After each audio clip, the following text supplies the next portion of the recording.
এটা হচ্ছে বাচ্চাদের লেডি বার্ড, বড়দের যেমন আপনার লেডি বার্ড দেখেন যারা হাই স্কুলে পড়ে ওই 5, 6, 7, 8, এইটা হচ্ছে বাচ্চাদের লেডি বার্ড, মানে 1, 2, 3, 4 পড়বে সেরকম বাচ্চাদের এটা অরিজিনাল লেডি বার্ড করেছে। কালারটা করেছে পিঙ্কের ওপর কালার করেছে। এই সাইকেলটা 3-4টা কালার করে, পার্পেল করে, সি গ্রিন করে, পিঙ্ক করে, আর অনেক রকম কালার করে। তো কাস্টমারের এই কালারটা পছন্দ করেছে, তো জেনে নেবো কাস্টমার কোথা থেকে এসেছে এবং কার জন্য নিচ্ছে। তো দাদা আপনার নাম কি? পিন্টু নাম। আচ্ছা, আপনি কোথা থেকে এসেছেন?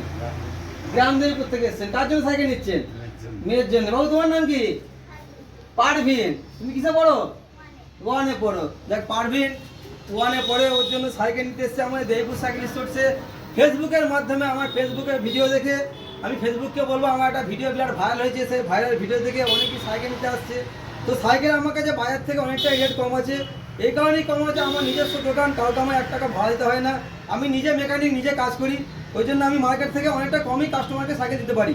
তো আমাদের ঠিকানা হচ্ছে Howrah Bardhaman mail line local, Debipur station, দক্ষিণ দিকে 5 মিনিটে হাঁটা পথ, দেবীপুর সাইকেল স্টোর্স। আমি একবার ক্যামেরাম্যানকে লোকেশনটা দেখিয়ে দেবো। ক্যামেরাম্যান লোকেশনটা দেখিয়ে দাও, জিওটা লোকেশনটা। এই যে এইটা আমাদের চলে যাচ্ছে বইচি, আর এদিকে চলে যাচ্ছে নিমারি।